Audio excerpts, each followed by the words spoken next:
Ladies and gentlemen, welcome into Podcast Room 303.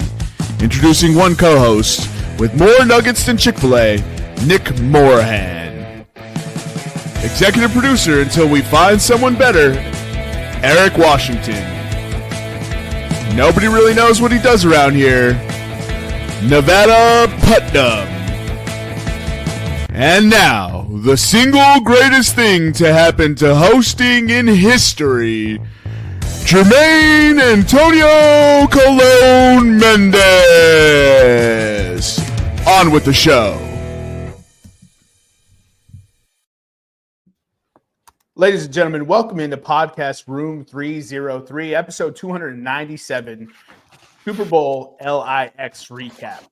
On today's episode, we'll get into head-to-head review, Pop Culture Pick'em Top 5 series you want to be live action, a blind 5 courtesy of Nutty Putty, and the obvious aforementioned Super Bowl LIX recap. Without further ado, how are you doing this evening, Nevada? I'm doing pretty well. Nice Super Bowl result, if I do say so myself. Currently digging into the Four Nations hockey right now. The U.S. is playing Finland, tied at 1-1. The Kachuk brothers are doing exactly what you would think. They are just running guys through walls currently. So, so far, good start for the Four Nations. And almost a USA breakaway goal. But I'm doing good. Damn, that would have been good timing, huh? No shit. How you doing this evening, Eric?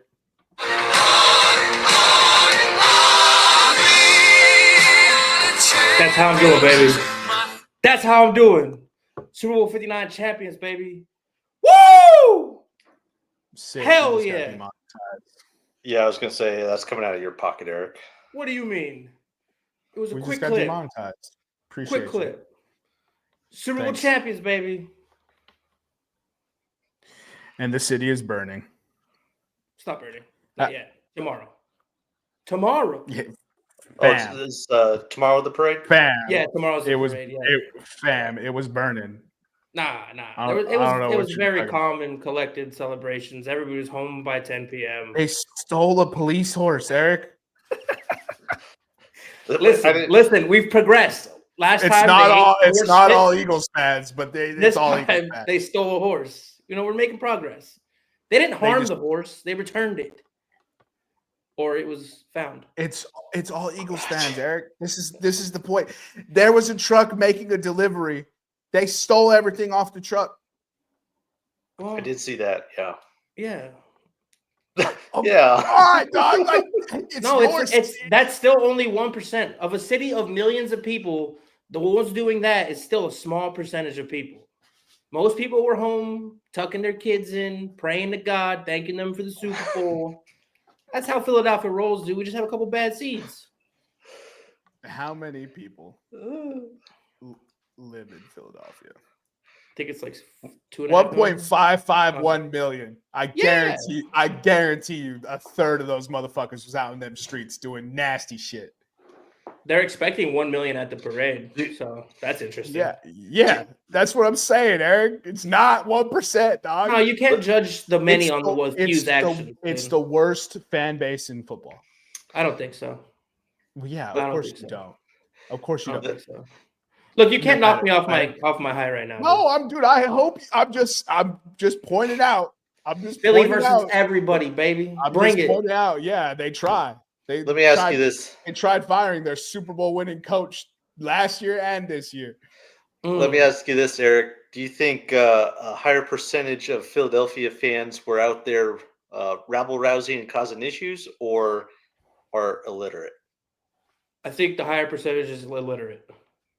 And I think the illiteracy leads to criminality. That's a damn good question, Nevada. I bet you it's fucking close. You act like everybody's out there doing criminal shit. All right. I would say at most 30% are criminals. No, dude, here's what I'm saying. I'm not saying they're all criminals. I'm saying the non-criminals were doing criminal. There's criminal mischief. As you like to say, I mean, if you're doing something illegal, you're a criminal. They were doing criminal mischief, dog. Like mob mentality. The way I see it, dude, that's the thing too. Like one person starts doing it, a second person starts doing it, it's a wrap. Everyone's like, oh, it's okay. We can do this. It's like growing up. My excuse is it's 52 years of oppression. And then we finally got one. So we saw that happen. It was 52 years before we won our first Super Bowl. So that's why people reacted that way. And then that set the tone for this Super Bowl. So we had to match the energy. You know what I mean? It's not, we don't want to be out there kidnapping horses and robbing food trucks and shit. It's just you set the tone and you got to match that energy every time. So the next Super Bowl next year, when we have, win it again, it's probably going to be worse. We might, kidnap a real cop. You're not going to, because Howie Roseman's going to listen when everyone says we need to trade Jalen Hurts and start Tanner McKee, dude. Tanner McKee gets rid of the ball. Yeah, you're going to trade a Super Bowl MVP. Eric, I will give you.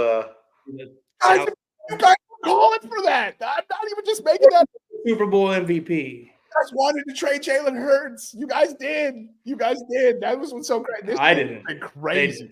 You guys won 10 games, and then we're still mad you guys didn't throw for 150 yards. I'm just like, it's 10 in a row. It's Nevada. Would you take 10 in a row if you only had 150 yards passing in all the games? Absolutely.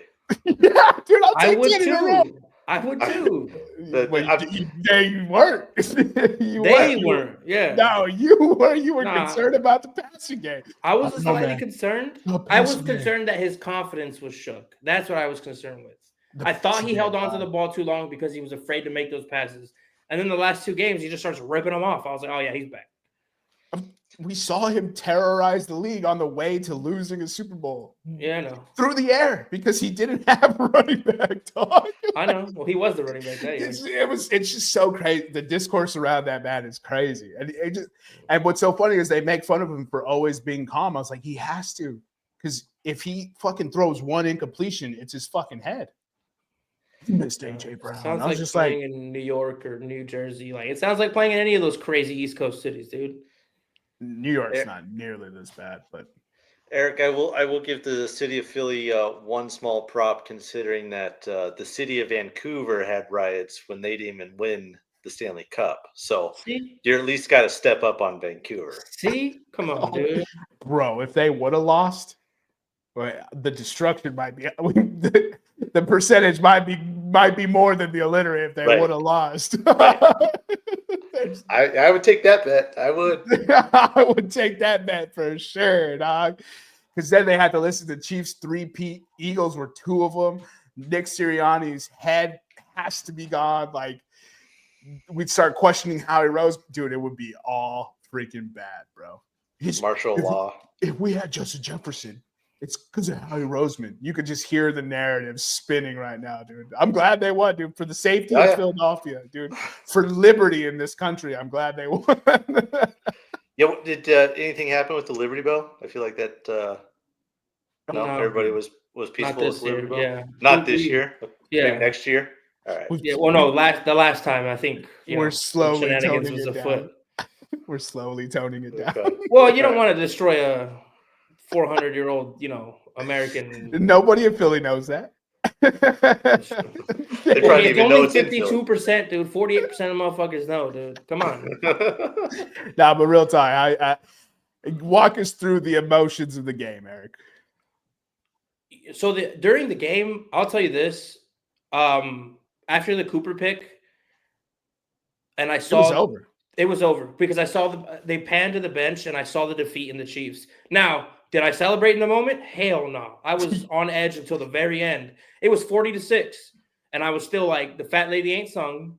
Let's finish this out. If he would have hit y'all with a Tom Brady stare against the Falcons, you would have been scared shitless. Yeah, and it's Patrick and it's Andy Reid, but fatigue definitely I feel played a part in that. You can't. 3 years of playing 19 or 18 plus games is a lot. And they just didn't seem like they came out wanting it. We wanted it more. And so Jermaine got on me about this because before the Super Bowl at work, my friends, everybody was texting me, and I was trying to be humble, and I was trying to say, like, I'm excited, but I'm nervous. But I don't know. I had a pretty good feeling that we were going to win the Super Bowl. It just felt like a team of destiny. It felt like the culture. If the culture in the locker room reminded me of the culture in the locker room in 2017. The guys were tight. They had a players coach. Number one offense, number one defense. in certain statistics, not overall. I think it was number 1 overall defense. I think it was like number 3 or 4 overall offense. But still, it just I was pretty confident going into it, but I didn't want to show that because I wanted to come off arrogant and I didn't want to jinx my team. Dude, you were so confident you were willing to gargle a dude's hog and balls if First they of all, won the Super Bowl. It's on the record now. You got to do it, dog. No, go ahead and listen to it. There's no gargling. All right. I said I was gonna rocket power them. All right. Don't start with me, boys. We don't know what rocket power means. I wasn't taught that in school, so I thought it means this. rocket power needs water to get it. But now done. he has to re-sign with Philly or else he's out. Oh, okay. No, there's no caveats, Mr. Captain. Caveat. All right. If I'm ever in the same room as Zach Bond, fuck it. I'm man up to what I got. I got a face. I got my friend's face tattooed on my leg after the first Super Bowl. If I got to stroke a big black cock for the Eagles' second Super Bowl, it is what it is, dude. I'm gonna go clip. Bill Bridges your whole life, right? Bill Bridges your whole life. I'm gonna go clip that clip. I'm gonna tag Zach Bond in it every day at 8 a.m. until he acknowledges it.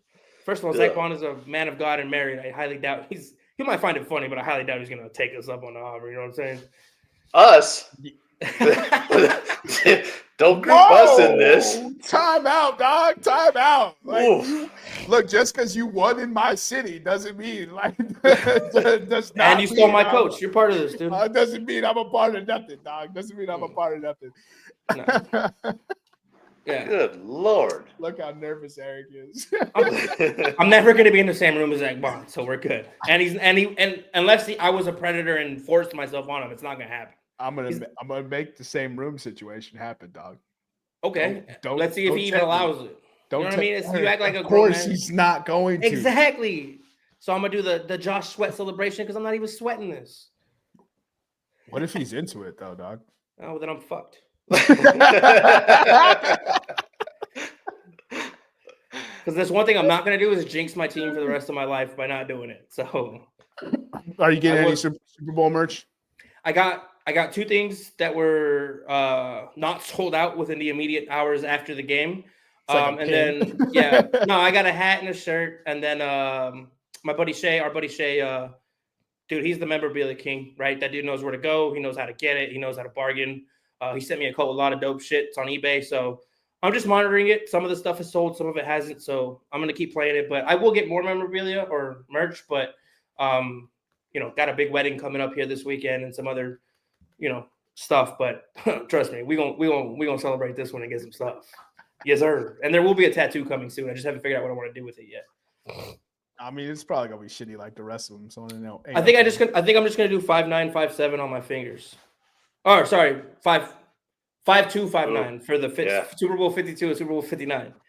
Should probably figure that out before you ink. Yeah, definitely. Oh shit! Like he said numbers, and I was like, I don't get those numbers. 52 for the first Super Bowl, 59 for the second. No, so you can't area code.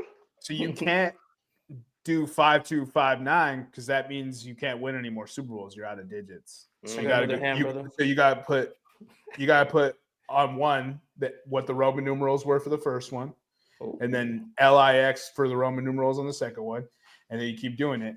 And then, so you're not going to have championship rings, but you can always hold up 4 on those motherfuckers. You know what I'm saying? We're going to do that with the Roman numerals. Yeah, I'm doing that. In Phoenix this weekend. You can put your scores on the inside of the finger. I'm doing that. 41-38, 40-22. I like that too. I like we that scored too, 40+ points in both our Super Bowl wins. Oh, speaking of, let's just do the Super Bowl recap, boys. We're already in it. We'll close the episode with what we really enjoy. But actually, we enjoy betting and losing money. But speaking of, Patrick Mahomes trailed in all 5 Super Bowls by double digits. Good for him. That's a crazy stat, dude. He still found a way to put up 22. Of course, see, and that is what's so annoying. That was against second stringers, bro. People what sucks is in 6-7 years from now, people are gonna box score watch, right? I call it the Ryan way of watching sports, and they're gonna that game wasn't that out of hand. It was out of hand. It was 40-6, boys. 40-6. I was like, wasn't it 34-0? Yo, and shout out to Xavier Worthy, bro. Hook 'em. Sad that you had to lose to the Birds, but you got 2 touchdowns in the Super Bowl. I'm sure you'll be there again, buddy. As long as you're not playing Philly, I hope I'm rooting for you. It was good to see a Texas boy out there doing good. What people aren't talking about is if that's how Xavier and Patrick can play regularly, Chiefs are gonna be right back there again, dog. If that's their if that's the new chemistry, because he looked fast as fuck. I mean, we all know he's fast, broke the 40 time, all that stuff. But like, there's a difference between running in your underwear and running in a football field after you made a move with another grown man coming at you and a ball is in there. This is different. The motherfucker was cooking. I know it was second stringers. I know. No. He scored on Coop.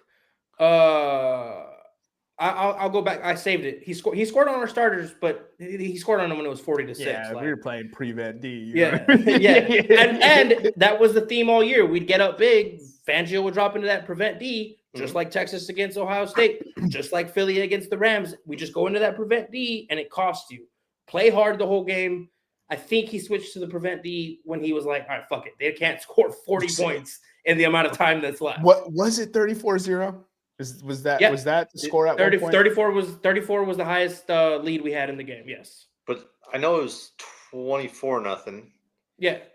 Because we talked about that bet on the pod. I think it was it 21 or 24 point lead or something like that. And 25 point lead was the thing on the sheet, which we still hit because it was 24-0 entering half. No, we scored right before half. It was. Ooh. It was 24-0 at half. There we go, 24-0 at half. We stopped them on the first drive, and then we scored again. It was punt, field goal, downs, touchdown, 34-0. Yeah, and that touchdown was the Devonta. It was the first play, and Jalen Hurts deep ball Devonta Smith to break that stat. Go ahead. Yeah. Well, just I don't know the stat, but just the balls, or not the balls, but NFL Films released it, and Kellen Moore was like, run or dagger. And Nick was like, call that shit. He put it all on Kellen, and Kellen called the dagger. Play action pass, one-on-one with Slim Reaper, money in the bank, son. That's, first of all, boys, where's my camera? Look at that. That will be the background. I don't know, dog. That will be the background on my phone until next year. That is, oh my God. It's a thing of beauty. He's my favorite Eagles wide receiver of all time. He's bumped everybody. So you guys do have a passing game. When we need to. For the record. When we need to. All right. Nevada, when you don't need to, when you have 1,600 yards rushing before contact. When you have a 2,000-yard rusher, you ain't going to have a passing game. That's what blows my mind about the whole. That's why I hate Eagles fans right now. Go ahead, Nevada. What were you saying? Well, I was going to say off that Devontae touchdown. I don't know if we talked about it in the group chat, but he is the first Bama wide receiver to have a touchdown in the Super Bowl. First Bama player to have a touchdown in the Super Bowl. Player, period? Player, I thought period. It said wide receiver. No, he's the first player from Alabama. Wide receiver. Yeah, but he's the first player from Alabama to score a touchdown in the Super Bowl. Woo! No, I'm just kidding. Would have thought for sure there would have been a running back somewhere. That's what was so crazy about it. That was so because they were talking about leading it up. Go ahead, Eric. Sorry. It's just I got fifth player to win a Heisman, win a Natty, and win a Super Bowl. Eric Allen, Charles Woodson, Reggie Bush, Tony Dorsett. Great company to be in. What he's done by age 26 outside of winning some sort of offensive player of the year, individual honor in the NFL, he's won everything else you could possibly win. So, I mean, we talked about it earlier. People are already saying he's drafted, has to be drafted by the organization. He's already bumped Deshaun Jackson as the best Eagles wide receiver drafted of all time. And I don't know. We're prisoner of the moment. Let's have this conversation 5 years from now. Nevada, do you agree with that or not? No, I'd still have D-Jack ahead of Slim. Yeah, because D-Jack could change a game in a second. So can Slim. Devonta Smith has more catches in a season than Deshaun Jackson. And also Deshaun Jackson, or the one thing I love about Devonta is 220 yards in the championship game in his senior year, 102 touchdowns in his first championship with Alabama as a freshman. 102 touchdowns? 102 100 yards, 2 touchdowns in the first game. 220 receiving yards and 2 That touchdowns. and in the is second game. important. That Yeah. and was important, big fan. In our first Super Bowl, 100 yards and a touchdown that we lost with him. And this Super Bowl, he was our receiving leader at 69 yards and a touchdown. The guy does nothing but show up in big moments. So did Saquon, so did AJ, so did the offensive line. But that kid has continuously throughout Saquon his career. didn't show up. He did. He was on the sideline making sure everybody stayed focused. Oh, Yeah, he was there as a leader. Let's not discredit what a leader does to a team. He was giving those Deshaun Watson specials on the sideline. Hey. And the offense, regardless of what you say, we can't have that performance without him on the field because any other running back's not going to get to command the same respect. A few other running backs are going to command the same respect he gets. If you had any other running back behind there that had a 2,000-yard season and just destroyed the Commanders, they're commanding any running back. They're commanding that respect. Yeah. It just happens that it was Saquon. I agree. Yeah. So yeah, maybe he only had what was it? 69? 2.3 yards per carry. Yep. Yeah, okay. 57 yards on the day. Maybe he only had 57 yards rushing, but he was pivotal in the locker room. He was pivotal on the sideline, keeping everybody focused. And he was pivotal in allowing those receivers to get in coverage situations that were favorable for them. You're not going to put Devonta or AJ in a one-on-one situation unless you have to worry about the guy coming out of the backfield. Then plus Jalen had 70 yards rushing. It was just the whole thing, man. 75, or 72. Yeah. 72. No, I agree. I'm not saying Saquon was bad. I'm just saying 2.3 yards per carry is the fact, big fella. I'm not shitting on Saquon. He's a Super Bowl winner. I've been talking about him all year, and we just talked about 2,000. Like nobody's shitting on him, and he still set the record for most yards in the season. We had the Eagles as a collective had the most points scored in the playoff run at 145. Cool. It's just been it's just been finding out all this stuff post is I'm going to go ahead and say this. If there's a Mount Rushmore for football teams, they have to get consideration. I don't think they make it, but I think they have to get consideration. Especially considering a lot of the teams that would get consideration were pre-salary cap. How we did this post-salary cap. Feels like an Eric special with that caveat. I'm just saying. Everybody talks about the 85 Bears. There was no salary cap on that team. Yeah, but the 85 so you could build Bears, whatever you wanted. We're fucking here we go. They were still getting paid $100K. It's not like there's a salary cap because right now the salary cap is $227 million or some bonkers shit like that. That's why there's a salary cap because that's a fuck ton of money, big dog. Yeah. Yeah. Salary cap because now the league's making so much money, you don't want to run into an MLB situation where, the Patriots have a 20-year dynasty. They could have if there was no salary cap. Yeah, they could have. Oh yeah.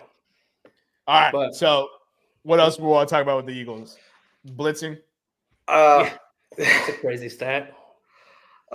Quick question for you. Actually, we'll get after we finish up on the Eagles. I was obviously very happy that the Chiefs did not win. Me too. Contrary to popular belief.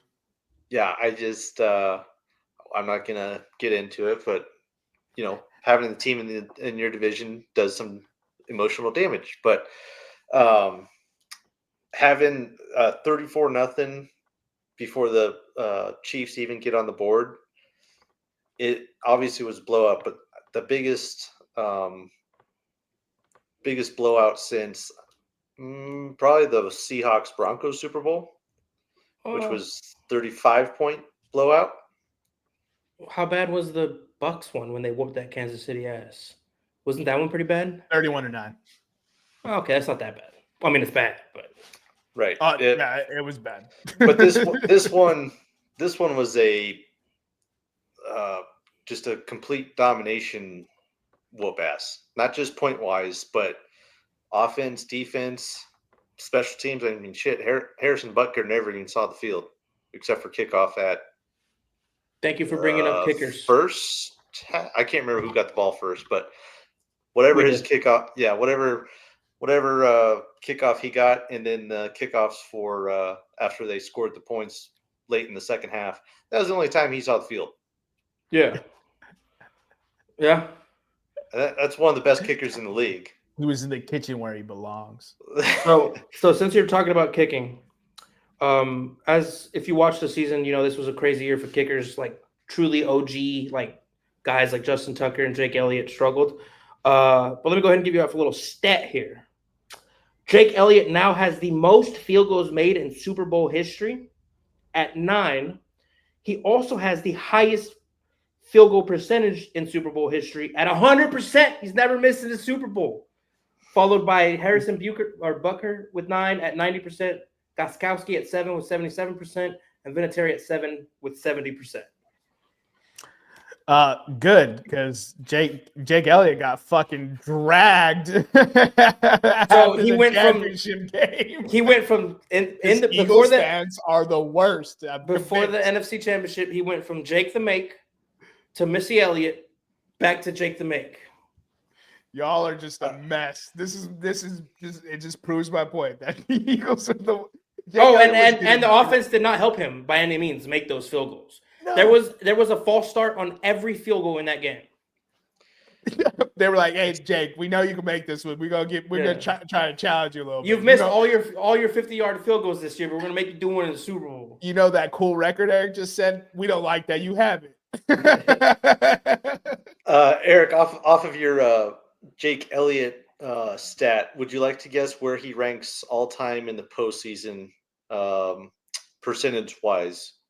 Kickers have to have at least 10 attempts. At least 10 attempts. I would say he's at least top 12. First. He is fourth. 26 of 27 in the postseason. The only people in front of him are 100% at Chris Boswell, 17 of 17. Evan McPherson at 19 for 19. And Robbie Gould, 29 for 29. Oh, Robbie Gould was a killer, dude. Damn. I love to hear it, dude. Yeah, Robbie man. I've been living down in the artist formerly known as Twitter all week, and it's just been I'm getting so many like. They were talking about Landon Dickerson had like one of the craziest blocking schemes. So, he's lined up at left guard. He jumps to Blake to take Mailata's guy. Once Mailata comes for the double, there's a big gap. Landon Dickerson basically just does a 360 spin all the way around to get in front of the dude and then puts him on his ass. I'll send you guys the video. We'll maybe post it on social media or something, but it's a great athletic fucking play for a 6'4", 320-pound man. Big man could pirouette too. Hey. Seahawks versus Broncos. I looked up the Super Bowl, 43-8.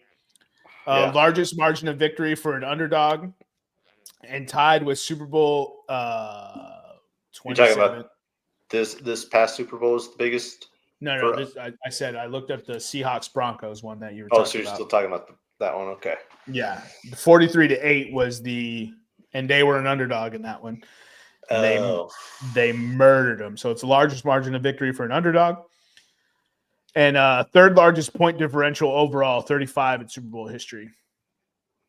It was the first time the winning team scored over 40 while holding their opponent under 10. Damn. Seahawks came out to play kind of that game, dude. Because I mean, the 49ers beat the brakes off the Broncos in the 80s, 55-10. But I suppose 10 is not considered under 10 points. Just like over 40, if you score 40, it's not. That's right. Not over 40. That was the funny stat with the Chiefs that everyone tried using as a like disparaging remark for them. Is like they haven't scored over 30 all season. I was like, they scored 30 twice though. Right. Yeah. I was like, so what's the difference between 30 and 31? Like, it's 30 points is 30 points. Like, that was so crazy. But I just looked it up because you mentioned it. I wanted to see it. We got anything else? Oh, Nolan Smith. Shout out Nolan Smith. My fucking God. He blew up. Dude, he's a free agent for the Chiefs. He's a fantastic guard. KC Chiefs guard. Not Tooney, was it? No, it's not Tooney. He's black, but I don't remember. Tooney get moved to left tackle? They've moved. Tooney did play left tackle. It was Trey Smith, the right guard. Yeah. Nolan Smith. Nolan Smith also hurt the Packers left tackle when they played in the game. He's just standing people up, and it's crazy to watch. He blew up. I'm pretty sure Trey Smith is an All-Pro this year, or for sure a Pro Bowler. But he blew that man up, and Nolan Smith is not Trey Smith size.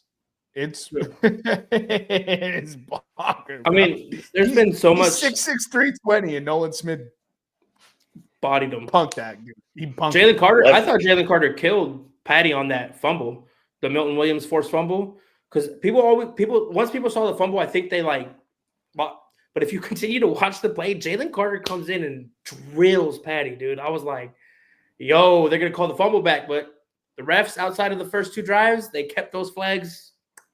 Unless it was, Oh, I saw the photo of someone's big ass paw on Patrick Mahomes' face mask, and I was like, I don't remember them calling that.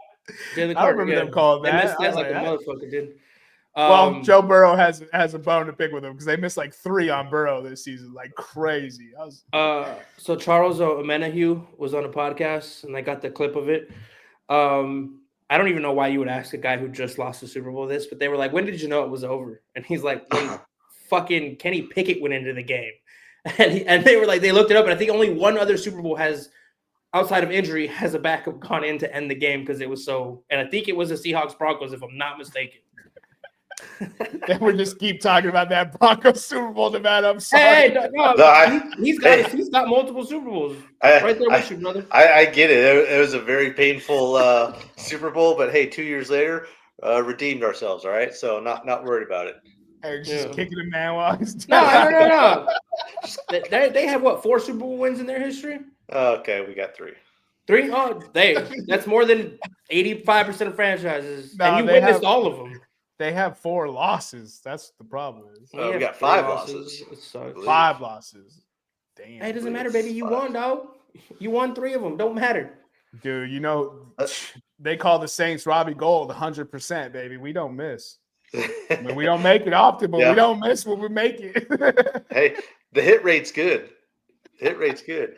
I got a question for the both of you. Bigger loser from Super Bowl Sunday, the Chiefs or Drake? Drake. The Chiefs have a potential to be in the Super Bowl next year. Drake is done. Drake is not done. I think Drake. No, he'll be. Listen, when I say done, I don't mean his career is over. He's not going to continue to make music, but his influence and his sway and his popularity it's dropped dramatically, and he's lost his appeal to the culture because everybody knows he's a culture vulture. He's not done, dude. He's done. He's not done. He makes music for girls. Yeah, but girls are the tastemakers in the music industry. That's why Kendrick Lamar and Killer Mike and Run the Jewels are not popular because they don't make music that appeals to women. Drake will be perfully fine. He's going to make – what? Kendrick's got some soft songs. A couple. Yeah, which one? They're in there. I can't think of all his albums off the top of my head, but they're in there. Get out of here, bro. There's songs. Loyalty with Rihanna. That's a fucking chick song. Chicks love that. Get out of here, bro. You know how hard you're lying. Poetic Justice. That's with Drake. You know exactly because Drake is on that song, dog. And it's only great because Kendrick saves it. You see what I'm talking about? With dude, I'm saying it. He got called a pedophile in front of 160-something million viewers, and he's gonna make $100 million this year. Maybe. I hate to break it to you, big fella. People just don't seem to care. Yeah, everybody's okay with pedophiles. I think, dude, the Chiefs had a chance to be immortalized as one of one. It was 3 in a row. They won 17 games this year and only lost 2. And they were down 34-0 in this game. It isn't just that the Chiefs lost, it's how they lost. Yeah. I think I saw something out of Travis Kelce. I didn't call it out during the game. I don't know if you guys witnessed it, but on the Cooper pick? No. On the Avonte Maddox 4th down pass breakup. Did you guys see Travis Kelce? run to the middle of the field, didn't turn back to look at Patty, and just stood still for the entirety of the play. Didn't make an effort to scramble, didn't do nothing. I think, look, I don't know where his mental headspace was, but that's not something I've ever seen guys like him or Gronk or Tony Gonzalez or guys like that don't do that. I think there was something up. His head wasn't in the game. I think he might have one more year left. I don't know. But something was up with Kelsey because he was not playing the way he normally plays. Or maybe we just took him the fuck out of the game. He mentioned it on his pod with Jason. He did? That he failed as a leader is what he said. Okay. Yeah. So I think that play specifically that you're talking about, because I've seen it a few times, I think, yes, if he says his mind wasn't right or whatever, fine. I won't discount that. But I think a player of his caliber, where he's a smart player, you'll see when he releases off of his block, he sees the ref throw the flag basically right next to where he was. And I think at that point he knows, like, this play's dead no matter what. We get a touchdown, it's coming back. You throw a flag from the so that was technically a high IQ play.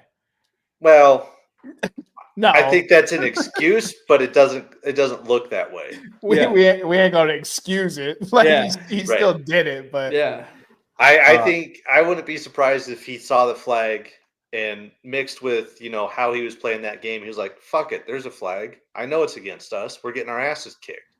Yeah. So I think it was one of those things where he's like, "What's the point? Just Patty, throw it out of bounds. This play's done." Did you guys catch the part where they were talking about? So they were mentioning that there was the conspiracy theory that the refs were favoring it. So they're talking about it, and then they say, "Well, in this game, it honestly feels like they're calling it more for Philly." 5 seconds later, executive producer puts up penalty stats: 4 against Philly for 44 yards, 5 against Kansas City for 55 yards. They're calling this game pretty evenly. I was like, let's go. Yeah, and both sides could complain, but any game ever played of football, you can complain about something. Sports, yep. Yeah, just all of sports, But honestly, that felt like one of the most consistent. This is what I asked for from referees. If that's how you want to call it, call it. They called it pretty even keel. Just call it consistently. If you want to call it there, then you call it here. It's not like, oh, we're going to call it for this team. This one is the same fucking play, but it doesn't live up to it. All right, if you're going to call it, you're going to call it. And then they called the A.J. Brown one, which I missed. And then I saw the highlight, and I was like, oh, my God. Right. And then apparently they made it up. And then the paw in Patty's face. So I was like, overall, I don't think anyone could be too upset at the refs.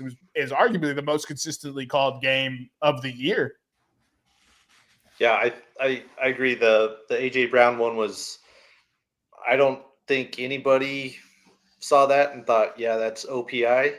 But they made it up. I think it was the next drive. They called another shiesty one against KC, and it was like, all right, that's the makeup one, because they know that was a bad one. That was unsportsmanlike conduct. They said they said he hit Goddard head to head. First of all, the ball was way too high for Goddard to ever catch. Oh, that's right. Yeah. And if you look at the play, his hand is in his helmet when it hits the helmet. So that helmet never actually hit the helmet. His hand hit the helmet. But whatever. Call it how you want to call it, ref. I'm with you. We'll take the 15 in the first, though. Here's my thing with the ref. Here's my thing with the refs. You're never going to get it right? You're never going to get it 100% right. It's impossible. Never, You're humans. never, There's error. never. You're going to miss something. Do not let your error cost somebody the game. The defensive holding against Darius, or was it Bradbury or Slay? Bradbury. The defensive holding. Bradbury. Yeah. The defensive holding against Bradbury. You can't call that. You can't call that, man. And then for you guys, flip it. You got to call that. You know what I mean? That's pass interference. Yeah. You got to call it. I don't know. They're never going to get it right, though. And until it's robots, we just got to accept and live with how it's called. Yeah, because Kyle Rudolph against the Saints pushed off, and they didn't call that. And I was like, all right, we had every opportunity to win that game. We didn't win it. After the Saints missed call with the Rams, what the one thing I said, because everyone was just like, I can't believe it. And I said, look, the only thing I'm going to say is the Saints started the game with the ball, marched down, got in the red zone, got stalled, kicked a field goal. turned the Rams over in the red zone, stalled, kicked a field goal. That's 6 points instead of 14, and we lost the game. That was my response to the Rams thing. I was like, it was the worst call I've ever seen in any sport ever. Mhm. But we shouldn't have been in that situation. That was my reaction to that. Like, I never took that and used it as an excuse ever. That's just the way you got to roll, and that's how NFL players roll. So I respect them for that. Yeah. Nevada, you got anything else on the Eagles? And then we'll wrap up with the Chiefs and get into the last part. For the Eagles, no, not really. All right. Do you have anything that you wanted to say? It doesn't have to be anything. It was going to be a halftime question, but it's a future question, so I'll put it in the chat so you guys can think about it for a minute before I ask it. But All right. Yeah. All right. So we'd be remiss if we didn't talk about the other side of the football, right? Andy Reid,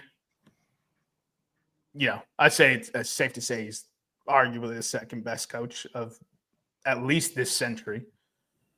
Yeah. Patrick Mahomes.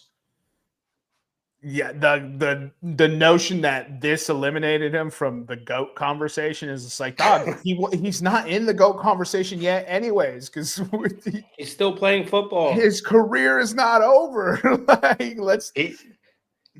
He's the what? Maybe just now halfway through his career? Maybe, if that. He's only played plays as long as Tom. 6 years? Yeah, this was year 7 or 8. 7. I think it's 7 because he's had 7 straight AFC Championship games. Mm-hmm. No, it's 8 because he sat the first year. Oh. All right, so we always forget that. Forget that. So, yeah, he's probably at half 16 years. I wouldn't necessarily count his first year a true year, but all right, fair enough. I think his pocketbook counts it. Yeah, on a rookie deal compared to what he's hauling in now. But yeah, roughly halfway. Hold on. It's halfway on whose career? Because if he plays as long as Tom, I think Mahomes' career. I don't think he's Brady in his career. You don't think he's going to play 22, 24 years? Nah, I don't think so. I don't think he's the psychotic health nut like Tom turned into. Nah, he loves Whataburger too much. Yeah. He owns like 14 of them. He brought him to Kansas City, dude. Yeah. I'm cool with that. I was like, hell, Patrick, that's tight. Expand the brand, baby. Expand the brand. All right. Do you guys think Travis Kelce retires? 1 more year. That's tough. He did cry, and it seemed like it was more of a holy shit, I might be done cry, but I don't know. I can't tell. I want to say he's done, but it is hard for someone like that who's, he has the knowledge like this team can get back, no questions. And I don't think he wants to leave on that sour note in his mouth. But again, this whole year, outside of a month or two, it wasn't him. And I don't know what a shorter offseason does for him health-wise. I don't know if that really sways his decision to say, I'll do 1 more. Yeah, he had 97 for 823 and 3 touchdowns this season. But he still had 97 catches? Yeah, dude. That's what cracks me up. It's like everyone's like, oh, Travis Kelce sucked. And I was just like, well, Travis Kelce sucked for Travis Kelce. Yeah. But like he was still one of the best tight ends in football this year.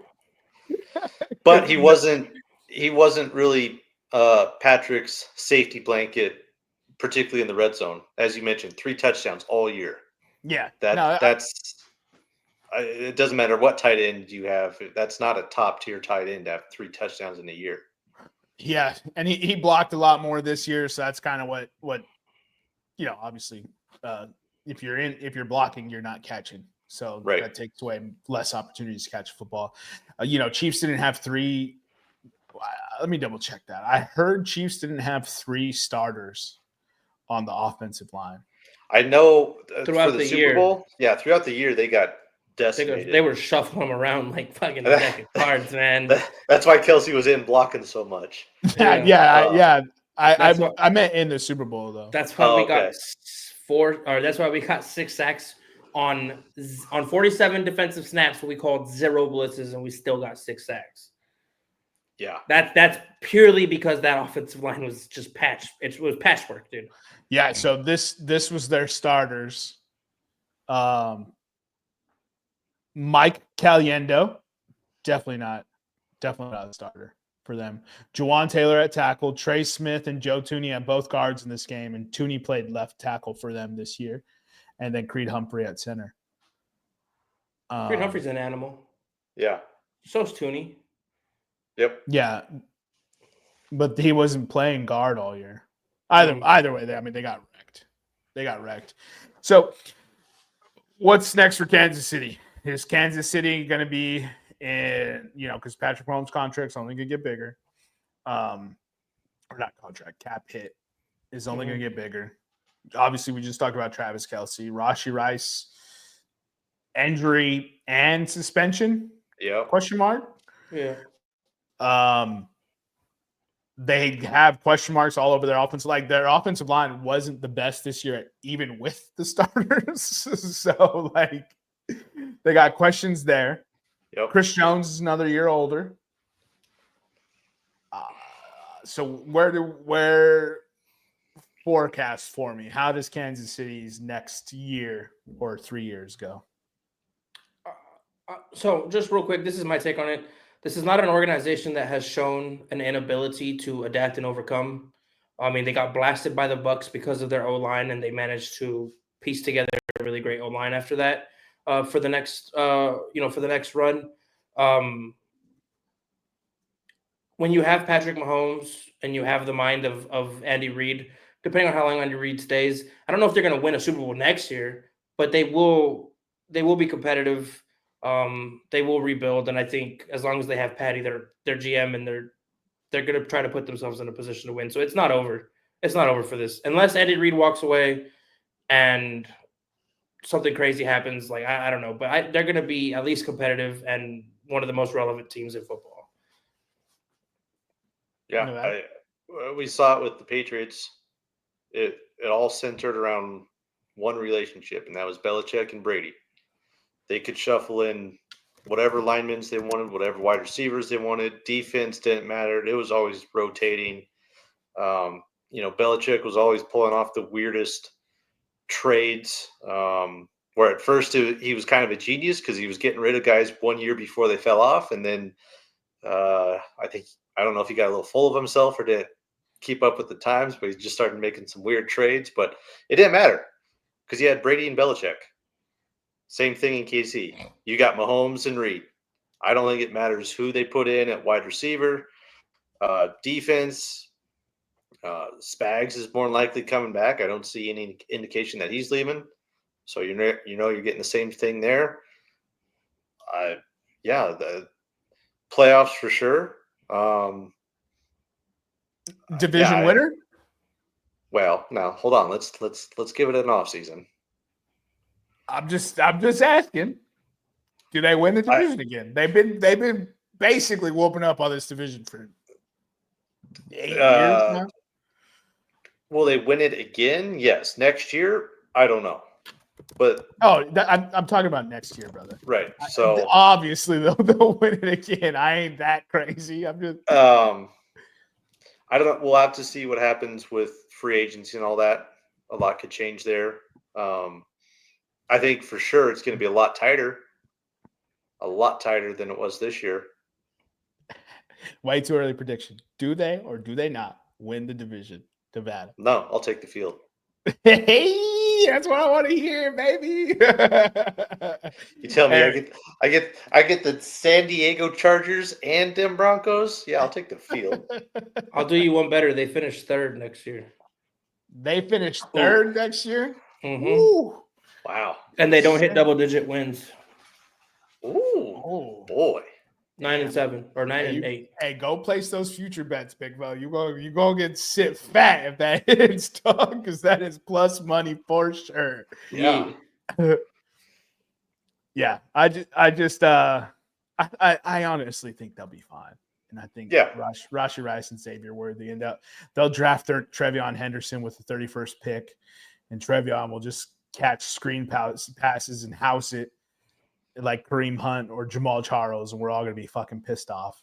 Because I mean, I thought I looked at it. It was like they had like 7 rush attempts.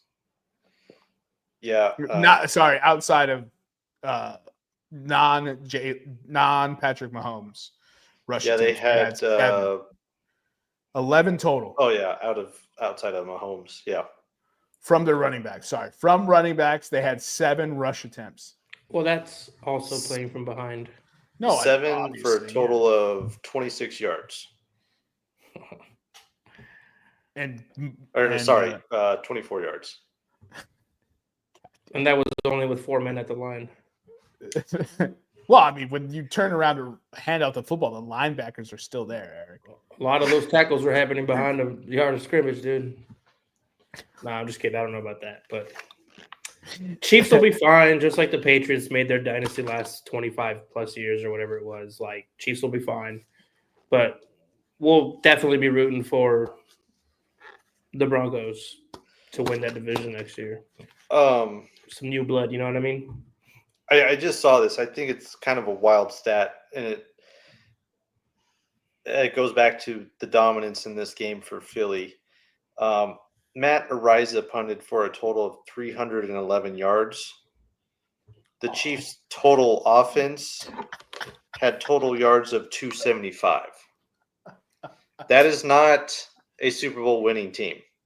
Not even close. Those teams don't even win games in the regular season. Oh, this was the Super Bowl. This is the 2 best teams that supposedly are in it. So that just goes. Go ahead.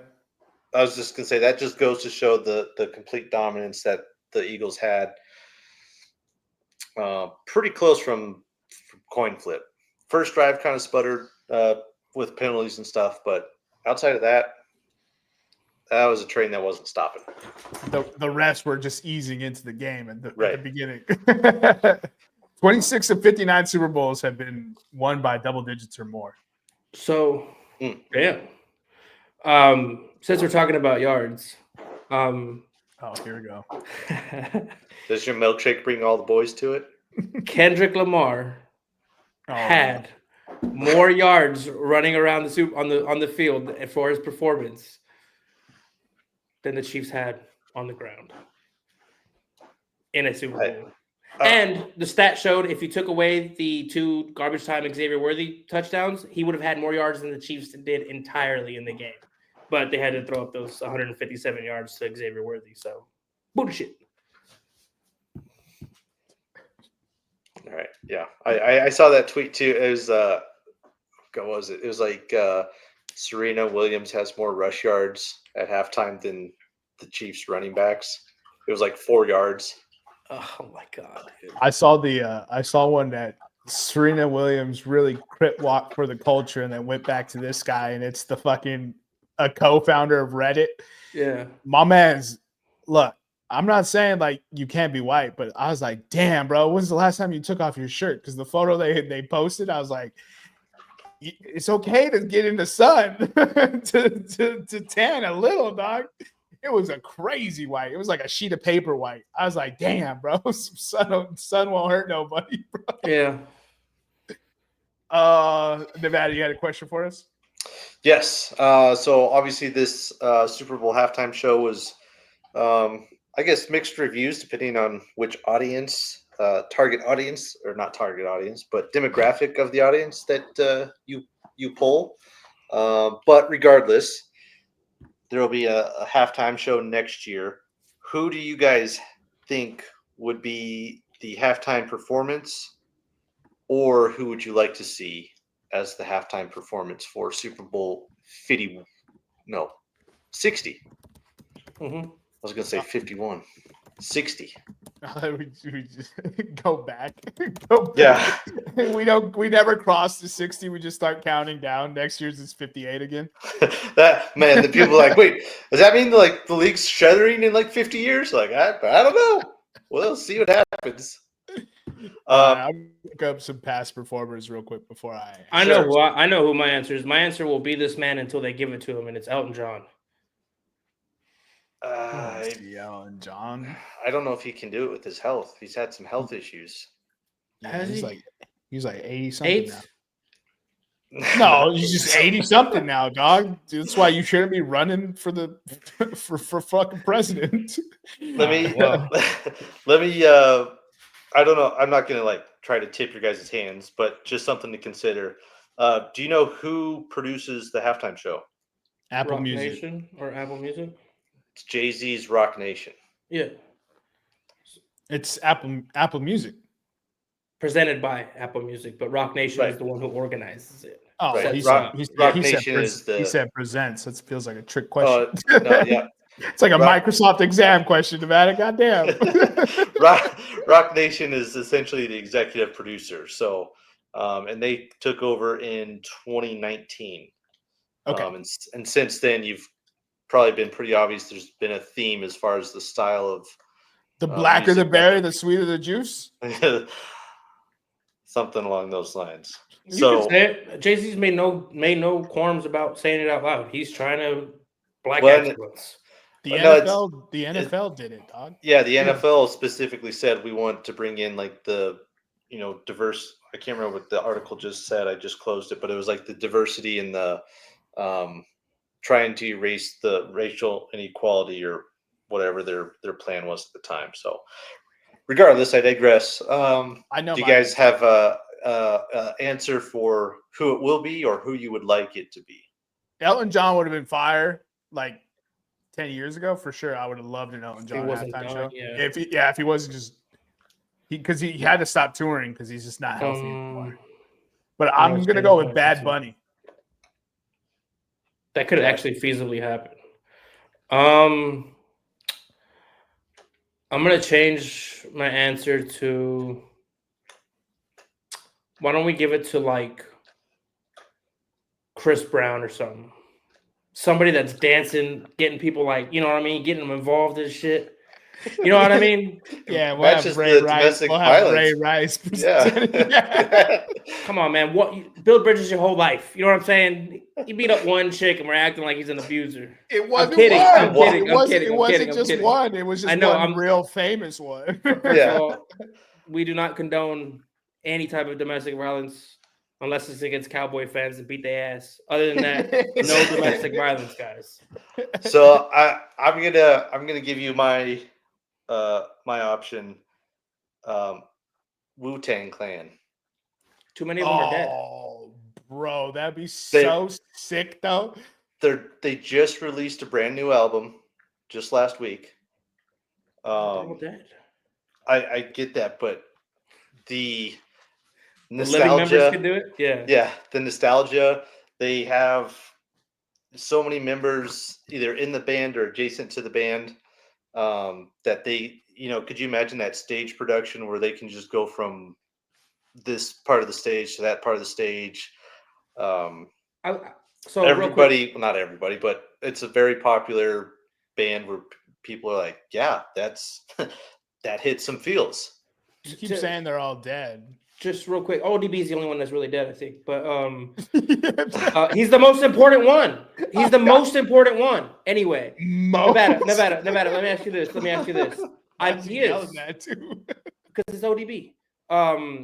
He was the soul of the Wu-Tang Clan. He was the heart and soul of the Wu-Tang Clan. Nevada, let me ask you this. Yeah, we have people complaining about Kendrick. Kendrick had choreographers.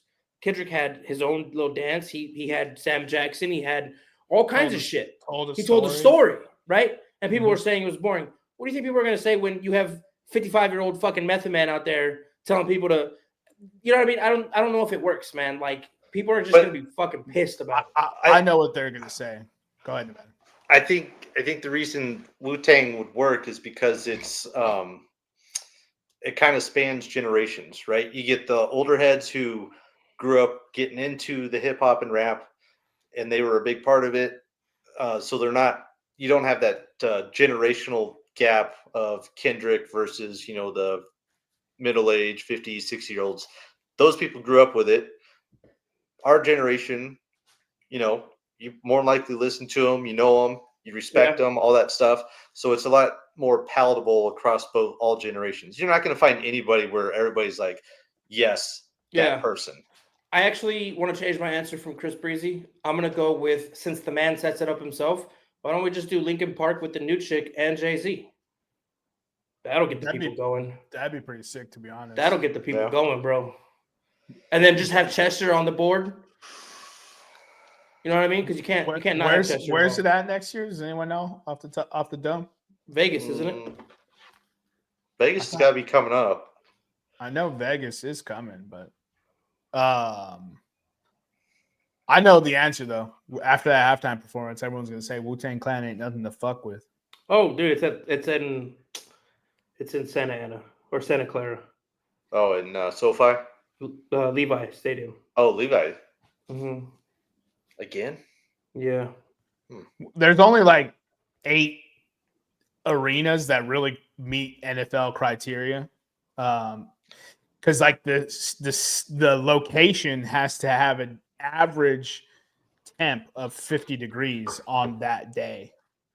So you immediately rule out like a fuck ton of right for an outdoor stadium. They do allow outdoor, but because they do Miami, but like don't they have concerns with rain and stuff too? Like they don't really care like play in the rain. I mean, because Levi's isn't a dome. Right. No, it's not. It's open, right? Yeah, San Fran. Yeah. They need to quit. They need to quit fucking around and do it in one of these college stadiums that has like 110K. Build a Super Bowl stadium in Canton, and that's where it is every year. It's not necessarily a bad idea.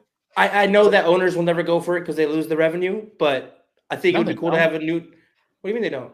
Because they can still sell their merch and stuff. Why would the owners lose the rep? You know the NFL gets 100% of ticket sales, right? See, yeah. What a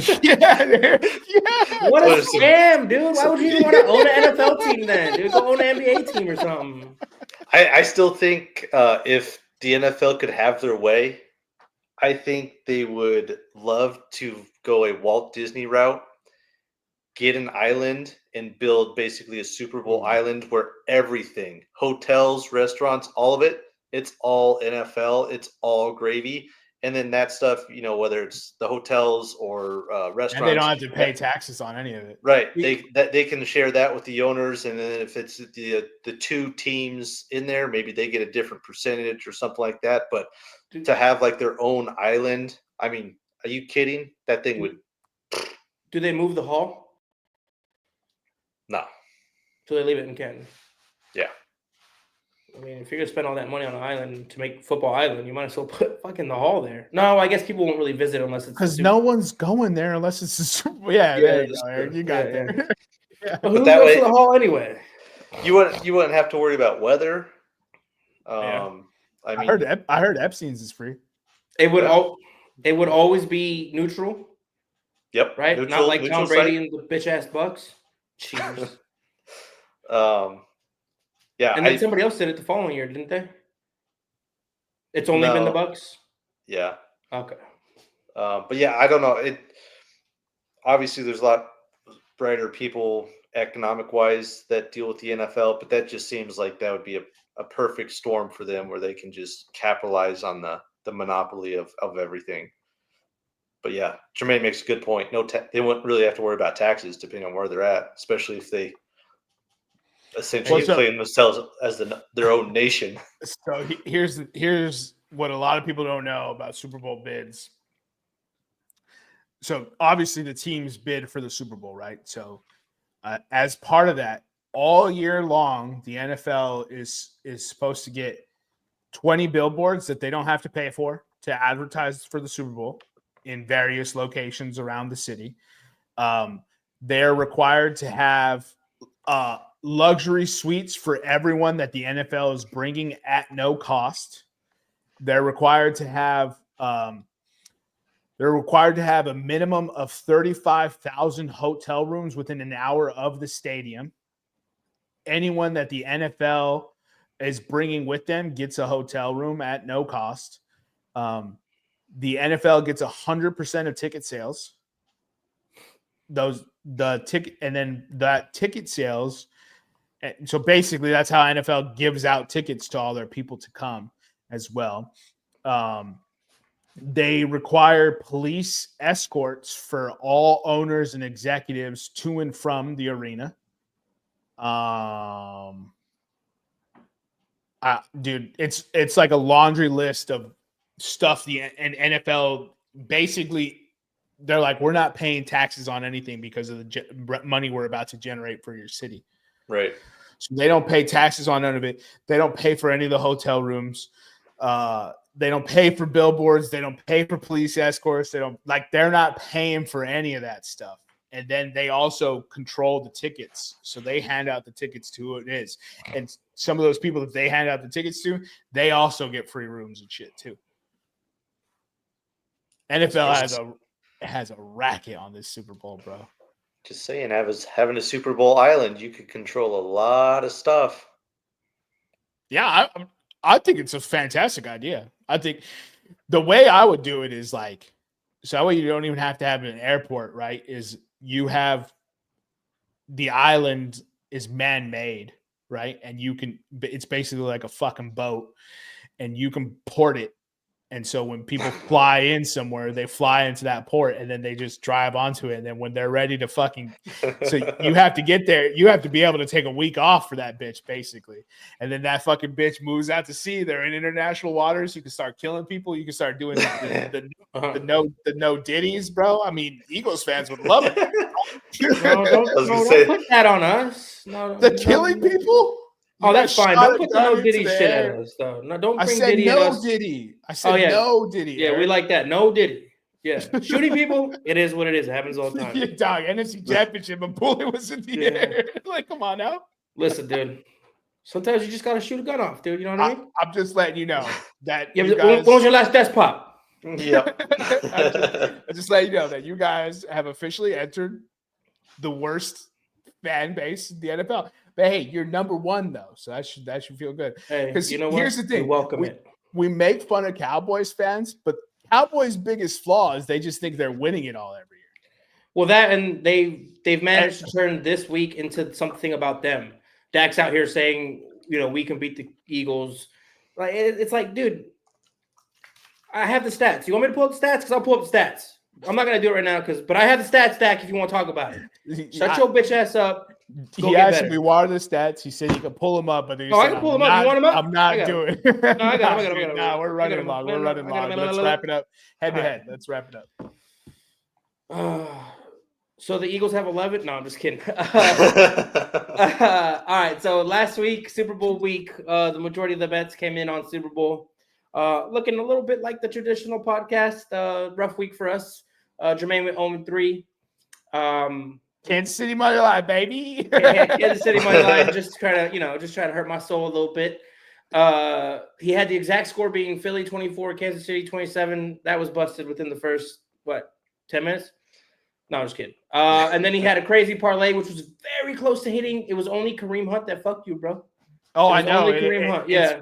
I got game scripted out of my parlay. Yeah. And the exact score was just because it was plus 5,000. Yeah. You know what I mean? So that puts Jermaine 0-3 for the week, 6-9 on the season, up 4.77 units. Then we moved down to Nick. He went 1-2. He took a Six Nations championship bet, lost that. He took Philadelphia money line in the NHL. He won that.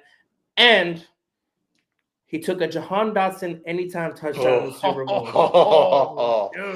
And if it was not for replay, the man would have hit that bet at plus 1,300 because he would have had the first touchdown of the game. But he was down a yard, and then Jalen got the push. Nick was so excited when it came through, and then the minute they returned it back, I mean, dude, it's crazy. We all made fun of him for that bet, and he almost hit it on the first touchdown of the game. Yeah. But you didn't win. Anyway, Nevada went 2-1. In classic Jahan Dotson fashion, he came up short. He did. Oh, sorry. Nick 6-9, up 3.02 units. Nevada went 2-1. My brother, you took Philadelphia money line. You got a special place in my heart for the rest of your life. And then you did take somebody who would break the Super Bowl rushing yards record. I agreed with you that it would happen, but not possible when you only get 57 yards from your starting running back. 5-10 on the season, only down 0.26 units though. He's creeping back into positive range. I went 0-3. I just took a bunch of crazy flyers on the Eagles. I didn't really care about my outcome this week. I had Saquon to have 20 rush yards in each quarter. He didn't even get 60 or 80. And then Saquon Barkley to have a 50-plus yard, 50-plus rush, 50-yard. You guys get what I'm trying to say, rush. He did not get that. And then I took a wild parlay at plus 9,000 that was nowhere near close to hitting. So it is what it is. My team won the Super Bowl. I could go 0 and whatever for the rest of the year. We're Super Bowl champs, baby. When you try to make it plus 850, not even that one would have hit. Not even that one would have hit. But whatever, dude. I wasn't trying to be shady. I was legit like I mistakenly put that at 200 yards, but it's fine, dude. You call me on my bullshit. I believe you, but I was just like, why would you not want plus 9,000? Because realistically, dude. Oh yeah, realistically. Oh, and shout out to my buddy Shay. I don't know how much he made, but he made a bunch of money on riding with Philly. So shout out to you, bro. I felt your love. I felt your support. If the Vikings or when the Vikings get to the Super Bowl, I will be right there with you, bro, in support.